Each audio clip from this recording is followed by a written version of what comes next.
Ya. Silakan untuk komen.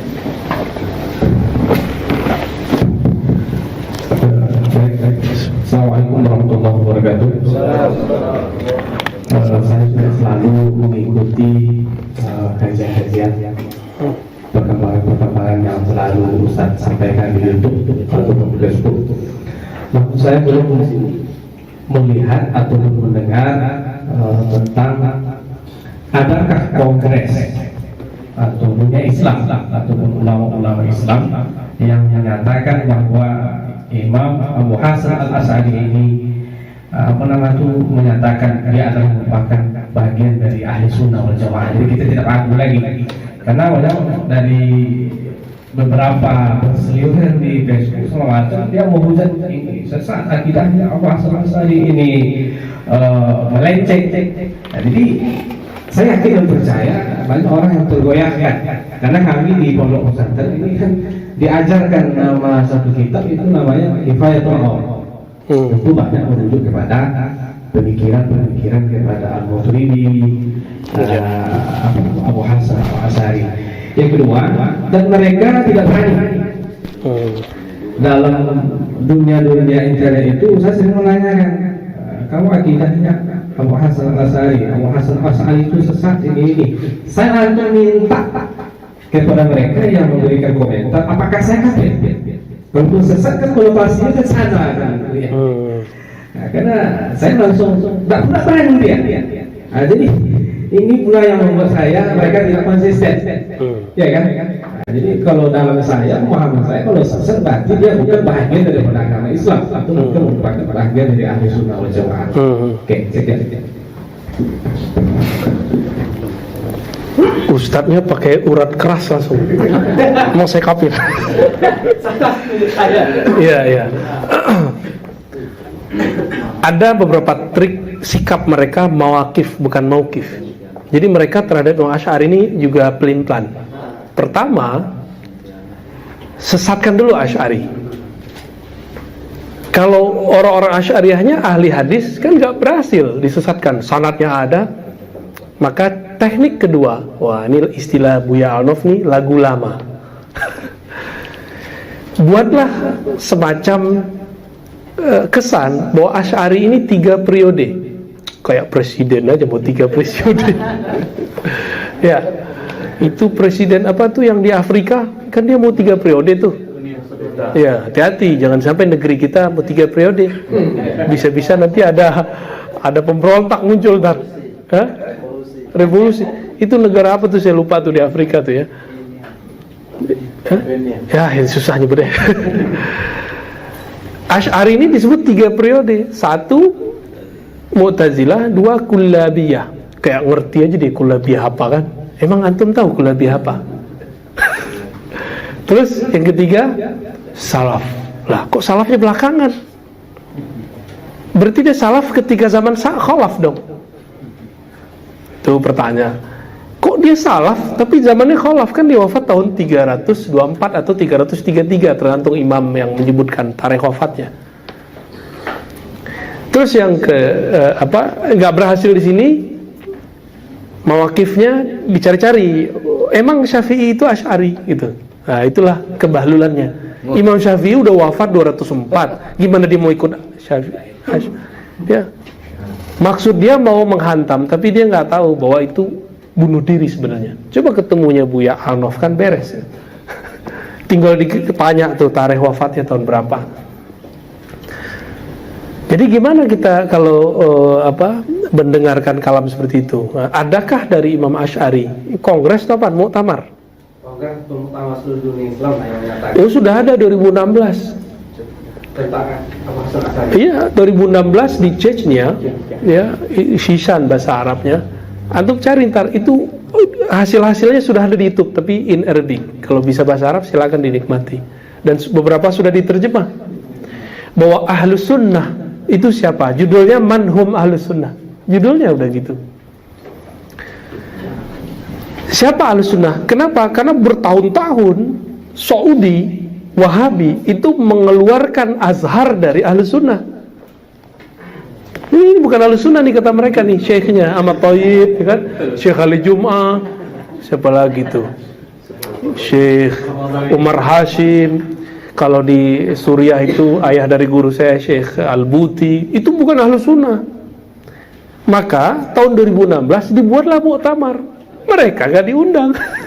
Marah-marah itu, marah-marah mereka, kok kami gak diundang? Lo gimana mengundang, kalian gak ngakuin kami. Yang diundang cuma orang Saudi yang ahlu sunnah ya. Abdul Ilah ya, Al-Arfaj ya, ada beberapa masyaikh lain ya. Syarif ya, Hatim yang ahli hadis juga. Maka dirumuskanlah bahwa ahlu hadis ini awalnya 3, tapi berdebat panjang jadi 2. Karena yang nomor 3 ini udah masuk. Ahlu sunnah itu hanyalah gitu, manhaj Asy'ariyah, Maturidah, dan ahlul hadis tadinya, atau manhaj yang lain. Tapi kemudian ini pun dipres hanya menjadi Asy'ariyah dan Maturidah. Kenapa? Ahli hadis itu bukan manhaj. Hadis, emang manhaj ahli hadis ada. Ahlu hadis tugasnya apa? Riwayah, diroyah, benar nggak? Karena dia riwayat dan diroyat berhubungan dengan akidah secara langsung, enggak, dia secara tidak langsung. Ahlu hadis itu menjadi resource, sumber datanya ahli akidah. Maka bisa jadi seorang ahli hadis meriwayatkan riwayat yang dia nggak meyakini itu. Itu banyak ya. Imam Malik meriwayatkan riwayat tentang tayamum, tentang membatalkan wudu, tapi dia nggak ngikutin beberapa caranya misalnya. Jadi sudah ada Ustadz 2016 dan diikuti 200-an ulama perwakilan semua negara di dunia di Shishan itu ya. Nah mereka nggak suka tuh, nanti dicari-cari kesalahannya. Oh itu negerinya Sufi, yang zikirnya nari-nari. Lah dia nggak bisa bedain budaya sama Sufi. Di sana itu yang nari nggak boleh perempuan, bisa runtuh iman kita. Di sana yang nari itu laki-laki, maka mereka ada tarian sambutan ketika Habib Ali Al-Jufri ya, guru saya juga datang, itu mereka sambut dengan tari-tari lokal. Yang nari laki-laki. Terus muter, dia kan muter, narinya nyambut orang pengen muter. Kayak di Padang tuh tari piring. Cuma ini muter. Kadang mirip dengan orang tawaf, kadang berlawanan. Wah, ini dicari-cari. Wah, ini Syekh Fulan udah dijadikan Ka'bah. Mereka menyembah Fulan. Jadi penerjemahannya sudah kacau. Sama seperti di negeri Seribu Suluk itu sekarang mereka lagi dikafirkan, musyrikan karena bukan dikafirkan ya, karena bab Robitoh dianggap menyembah guru. Ya, tenang, ntar kita sampai di sana ya. Kapan-kapan lah ntar insya Allah.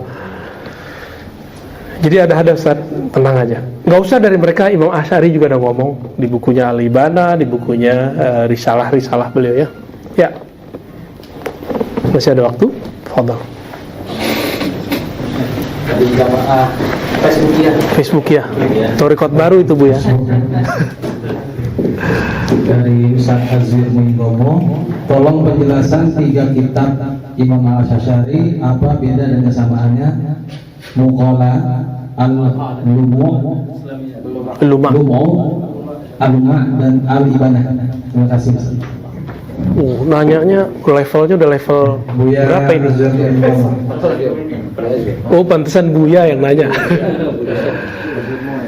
Pertama, Maqalat Al-Islamiyin. Maqalat Islamiyin ini adalah induk dari kitab-kitab Al-Firaq, aliran-aliran. Ketika membahas tentang ahlul hadis, tentang musbitus sifah, beliau mengatakan inilah akidahku. Tapi beliau menyebut ahlul hadis ini bukan sebagai suatu manhaj, ya, bukan sebagai suatu manhaj, ya. Tapi sebagai suatu bahwa ini aliran orang-orang ahlu sunnah, kira-kira begitu. Terus maqalat Islamiyin ini pernah diragukan oleh Imam Zahabi, nisbatnya kepada Imam Asy'ari, tapi ini tidak sahih. Yang benar kitab itu adalah karya Imam Asy'ari, dan ini untuk menanggapi seorang Mu'tazilah yang sezaman dengan dia. Antum pasti baru dengar juga namanya nih, Al-Ka'bi. Dia nulis juga tentang firqah-firqah versi Mu'tazilah, namanya Al-Ka'bi. Al-Ka'bi buat versi apa? Dibalas oleh Imam Asy'ari versi dia, versi Ahlus Sunnah wal Jamaah. Jadi maqalat ini adalah tanggapan terhadap bukunya Al-Ka'bi lebih kurang. Jadi dulu itu memang balas membalas. Kalau sekarang kan disertasi, tesis itu kan mau mengomentari siapa, sepakat dengan siapa, sama kan? Sama. Cuma beda dulu komunitasnya bukan di kampus. Itu maqalat al-Islamiyyin. Yang kedua, sebelum yang kedua, kitab ini diringkas belakangan oleh Imam Fakhruddin Ar-Razi. Kitabnya tebal, tapi diringkas jadi kecil sekali, cuma 60-70 halaman. Di belakang itu Imam Fakhruddin Ar-Razi curhat. Apa kata beliau? Banyak orang hafal tentang saya, dikira saya ini doyan filsafat. Padahal saya mengkaji filsafat untuk membantahnya. Beliau dia mengatakan akidah saya ahlus sunnah wal jamaah. Imam Ghazali kan juga gitu, sama ya. Jadi kitab ini kalau ribet bacanya, baca aja kitab Fakhruddin Ar-Razi ya. Sama, judulnya mirip-mirip ya, ada Islamiyyin juga ya. Terus kitab kedua itu Al-Luma. Ini tulis waktu di Basrah. Orang Basrah ini cenderung mentakwil. Maka kitabnya ahli sunnahnya mentakwil, tapi tidak ta'til. Kelompok Mujassimah kan nggak ngerti beda takwil dengan ta'til. Dikira kalau kita mentakwil satu ayat, dikira kita mentaktil. Apa arti ta'til tadi? Menafikan sifat. Nah, maka kita kasih tahu, antum yang mau ngaji coba dengerin ya. Ke mereka loh, bukan ke para buya ini loh ya. Beda loh takwil dengan ta'til. Takwil itu cuma sorful makna, memalingkan makna lafaz, bukan nafyul lafzi. Ta'til itu menafikan lafaznya. Istiwa dianggap ini bukan sifat Allah gitu. Ini dinafikan dalam ta'til. Oke. Kitab Al-Luma di situ memberi ruang karena ditulis waktu di Basrah. Karena orang beda negeri, beda wilayah, nanti akan ngobrolnya sama siapa? Anzilun nas manazilahum. Berbicaralah dengan orang-orang dengan bahasa mereka. Nah, bahasa di sana bahasa takwil. Ketika pindah ke Baghdad, nah disitulah dahsyatnya ya. Beliau ini kan bolak-balik Basrah, Baghdad. Ketemu murid dari Al-Marwazi, namanya Al-Barbahari. Al-Barbahari, pernah dengar ya? Baru dengar juga? Aduh. Al-Barbahari ini wafatnya gak jauh beda dengan dia, dengan Asy'ari. Itu punya riwayat versi ahlur riwayah, tidak ada penjelasannya tentang akidah Imam Ahmad. Barbahari, Marwazi, Ahmad bin Hanbal. Ini beda guru nih. Imam Asy'ari karena bergaul dengan mereka, maka menulis kitab yang juga pakai riwayat, tapi ada tambahan-tambahan beberapa kalam di situ yang mendekati akidah Imam Ahmad. Dia tulis namanya Al-Ibanah fi Usulid Diyanah. Tapi riwayatnya dari bapak gurunya, salah satunya yang dia dapat pemahamannya dari Zakaria As-Saji dan lain-lain ya. Karena beda guru, beda bahasa. Kata Barbahari, kamu ngomong apa sih gitu? Kira-kira begitu. Oh, berarti dia nggak nyambung. Mereka ini nggak nyambung bahasanya. Kenapa Barbahari tidak biasa berdebat, Asy'ari biasa berdebat, maka bahasanya sudah beda.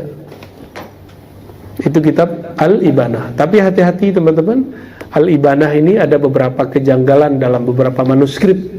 Bukan Asy'arinya yang janggal, tapi manuskripnya. Manuskrip itu kan tulisan orang. Satu riwayat, bahkan dulu saya kira teks ini aman, ternyata ada di dalamnya. Yang Doktorah Fauqiyah. Saya udah husnuzon, ternyata nyelip, gak kebaca apa halaman bagian itu sama saya. Di situ masih ada lafaz ya sakinal arsh. Mungkin gak seorang Asy'ari merubah lafaz Quran dari Rabbal arsh menjadi sakinal arsh? Mungkin gak? Berarti udah dimasukin. Namanya madsus. Madsus itu penyusupan, disusupin kitabnya. Di manuskrip yang lain ditulis apa? Ya sakinas sama. Yang ada ya Rabbas sama. Karena di Quran, Asy'ari kan ngomong, akidahku akidah Quran dan Sunnah. Gak mungkin dia merubah kata Rob jadi sakin. Jadi yang benar apa? Seharusnya Dr. Fauqiyah pun juga merevisi itu. Tapi di zaman itu, jadi aliran mentahkik, jadi teks itu ketika kita ambil, kita salin, waktu menyalitnya ada teknik metodologinya, ada namanya teknik diplomatis. Diplomatis itu nyalin aja, di compare. Tapi ada metode lain, metode kritik.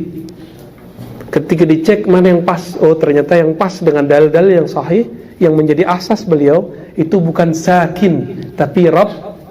Ya, sakinul ars bukan, tapi Rabbul ars. Coba antum cari berapa lafaz di Quran lafaz Rabbul ars. Ada beberapa. Ada nggak lafaz sakin? Ada nggak di hadis lafaz sakin? Nggak ada. Jadi semua manuskrip yang ada sekarang itu harus direvisi lafaz ya sakin itu. Ya itu aja. Tapi mereka di Saudi juga tahqiq, bahkan dijadikan sebagai risalah doktora. Dan ini mereka jadikan bahwa Asy'ari 3 periode cuma karena lafaz sakin itu. Sakin ya miskin. Enggak mungkin. Asy'ari mustahil ayyakula ma la yakuluhu Allah wa rasuluh, ya. Mustahil. Karena kaidah di depannya sudah jelas. Kira-kira begitu. Tapi orang kalau nggak mengerti fan ini, dia ngotot dengan apa yang tertulis di dalam manuskrip. Baik. Ada lagi? Terakhir. Waduh, antum udah tag lama nih. Baik, Bu ya. Bismillah. Alhamdulillah, berjumpa Bu ya. Ada beberapa waktu. Alhamdulillah. Ini mungkin agak bergeser dengan tema Bu ya, cuman karena kita mengamati dialog-dialog kita di majelis-majelis dan juga di media sosial ya. Minta dijelaskan sedikit ya tentang urgensi ilmu bersama. Karena kami ini banyaknya bersunat Bu. Itu ya. Oke.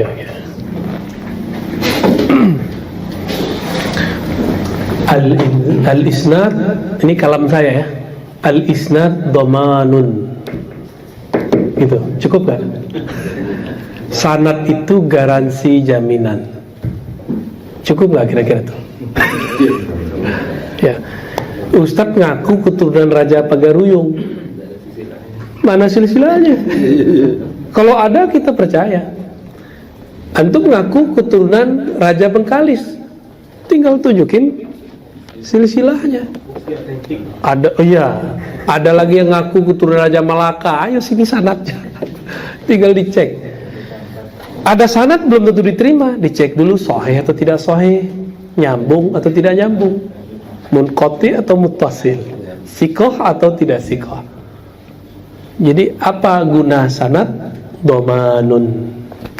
Itu cukup sah. Jadi apa jaminan bahwa pemahaman saya sama dengan pemahaman Nabi? Nah, ini bahasa kasarnya sampai ke sana dah. Saya harus punya sanad pemahaman sampai ke Nabi. Sanad hadis gak cukup, harus punya sanad akidah sama mazhab. Karena pemahaman fiqhuddin ada pada akidah dan mazhab. Sedangkan hifzu nususiddin, menghafalkan nas agama, itu ada pada ahlu riwayat. Baik riwayat Quran ataupun riwayat hadis. Ini saya revisi, dulu saya salah ngomong. Saya mengatakan tradisi ijazah cuma di kalangan ahli tasawuf dan ahli hadis. Ternyata saya diprotes sama kawan saya yang ahli Quran. Kita juga punya Ustaz. Saya dulu menganggap ahli hadis itu bagian dari Al-Quran. Nah sekarang kita pisahkan. Ada sanad Quran. Kenapa? Karena sekarang banyak rumah tahfiz tapi tidak bersanad, baik pemahaman fikrohnya, apalagi harokahnya, ya, apalagi pemahamannya. Terakhir yang mau saya sampaikan, ini pesan penting dari guru-guru mulia. Akhir zaman, ini akan saya ulang-ulang ya, selama ke Pekanbaru kemanapun. Akhir zaman ini para asatiz, kita nggak boleh hanya euforia dengan sanad, Ustaz. Tidak hanya euforia dengan Asy'ariyah kita, Syafi'iyah, nggak cukup. Jadi ada fikih Syafi'i yang kita pakai, ada akidah Asy'ari, ada tasawuf Sunni, ya. Tapi ada di hadis Imam Muslim itu kan pertanyaannya ada 5, ya, ada 5 ya. Tapi yang keempat dan kelima satu tema tentang akhir zaman. Akhir zaman ini dipecah jadi 2. Satu harakah, yang kedua khilafah. Berarti pilar aswaja itu kita tambah nih. Islam, iman, ihsan. Harakah, pergerakan. Yang kelima khilafah. Kita mulai dari khilafah biar harakahnya ngikut. Nabi menyebutkan dalam hadis Imam Ahmad, summa yakunu khilafah ala minhajin nubuwah. Hadis Imam Ahmad. Jadi setelah ada khilafah Rasyidin, khilafah yang adhan, jabbaran, terakhir lafaznya penting, ala minhajin nubuwah, berdasarkan manhaj metodologis kenabian. Metodologis nubuat itu pakai ro'yu atau pakai wahyu? Wahyu sekarang sudah terputus. Terus turunnya ke siapa? Maka ada ulama warasatul anbiya, bukan warasatul rusul. Kalau warasatul rusul ada syariat baru di akhir zaman, kan nggak boleh ada. Yang ada warasatul anbiya. Kalau pada ulama jatuhnya ilham, maka al-khilafah itu bukan gerakan politik, nafsu, ambisi, apa istilahnya, ambisius. Ini gerakan ruhani. Kalau khilafahnya ala minhajin nubuwah, berarti harokahnya ala minhajil walayah, berdasarkan manhaj kewalian. Gitu. Dan kita beruntung. Seremnya ada apa seremnya? Semua musibah, semua keburukan, maksiat, dosa umat terdahulu dari zaman Sayyidina Adam sampai zaman now ada. Itu cukup dibuka handphone sudah ada semua. Maka antum aja yang soleh-soleh nih zahirnya di rumah belum tentu soleh tontonannya kan. Karena fitnah akhir zaman udah begitu ya. Udah begitu, nggak bisa, nggak ada yang kita nih suci, nggak ada lagi. Tapi Nabi dulu pernah ngomong tentang manhaj walayah itu. Mereka disebut ahlul badar. Salah satu mauqif Nabi tentang mereka apa? Coba antum pikirkan. Nabi ngomong begini, i'malu ma syi'tum fa innallaha qad ghafara lakum. Kamu buat apa aja deh suka-suka, Allah pasti ampuni. Itu makom mereka apa? Kekasih. Kekasih kita sebut wali. Wali itu kekasih karena kenapa? Karena ada apa dia jadi kekasih? Orang cinta itu karena kenal atau nggak kenal? Karena kenal, bukan hafal, kenal. Hafal wajah orang belum tentu kenal orangnya. Kalau udah kenal seneng nggak? Kalau udah seneng jatuh cinta. Kalau udah cinta kita berkorban untuknya. Kehendak dia, kehendak kita. Maunya dia, maunya kita. Itulah manhajul wilayah, manhaj kewalian. Semoga kita masuk ke barisan itu, maksud saya. Antum boleh bergerak di partai politik manapun, tapi pakai kolbu, ya. Tapi partai politik itu bukanlah nanti calon yang akan menciptakan khilafah, itu bukan. Nanti di lain waktu saya cerita bagaimana proses bentuk khilafah itu nanti. Bukan dengan cara selebaran, enggak, demo, enggak, marah-marah, enggak, pakai takbir, enggak. Ada takbirnya, tapi bukan takbir yang membenci. Ada takbirnya, tapi takbir yang pakai zauki. Nah, nanti sampai di sana kita. Nanti ke depan kalau umur kita panjang kita membahas itu. Nah, maka semoga nih para asatis jangan cuma euforia di 3 itu, aswaja yang 3, tapi kita harus masuk ke khilafah, harakah ala minhajil walayah dan al-khilafah ala minhajin nubuwah. Maka mulailah latih kolbu, ya. Jangan, bukan berarti kita menggantungkan hidup dengan mimpi. Kan ada juga nih sekarang yang menggantung hidupnya, nasibnya di akhir zaman lewat mimpi seseorang. Tahu kan maksudnya? Enggak juga, kita enggak begitu. Mimpi itu hanya sebagian. Yang benar itu dia dapat ilham dalam keadaan sadar, bukan dalam keadaan tidur. Tidur lain cerita. Nah, gimana caranya? Maka haruslah jalur tasawuf. Tasawuf yang mana? Tasawuf terbagi dua juga. Tasawuf wiridan, ijazahan, kholwat, ada tasawuf ma'rifat. Nah, yang bisa sampai ke sini tasawuf yang mengantarkan kenal kepada Allah, bukan hanya sibuk dengan riadoh yang bikin kita sesama torikot saling hujat-menghujat. Kan sekarang begitu, torikot ini hantam ini, ya lewat, nggak masuk barisan. Jadi saya harapkan saya nanti para asatidz, para masyaikh mulai aware ke sana, ya. Jangan hanya euforia di keaswajaan kita. Wassallallahu ala Muhammad. Ya. Karena merasa mau masuk terakhir, kita minta closing statement kepada Buya. Bagaimana kiat yang akan kita jalankan untuk menjaga prinsip akidah Ahlus Sunnah wal Jamaah ini? Kedepan para ustadz akan, mohon maaf ya, akan berpecah. Tapi perpecahannya di bab politik. Imam Al-Juwaini mengatakan perbedaan politik itu lebih ringan daripada perbedaan fikih khilafiyah. Kita beda kunut kan gak ada masalah. Cuma sayang masuk khawarij, mereka menggoreng perbedaan politik ini digiring ke perbedaan iman. Maka harapan saya gak khawatir antum Syafi'inya gak khawatir, Asy'ariyahnya saya gak khawatir, antum suka tarekat saya nggak khawatir. Yang saya khawatir nanti harakah walayah ini dicederai. Maka hati-hati, tolong nanti ingatkan umat, jangan sampai umat terpancing karena perbedaan politik kemudian terjebak kepada perbedaan iman, perbedaan ahli sunnah. Misalnya saya ini beda sama Ustaz Alnof nanti dalam politik, itu biasa aja, ya.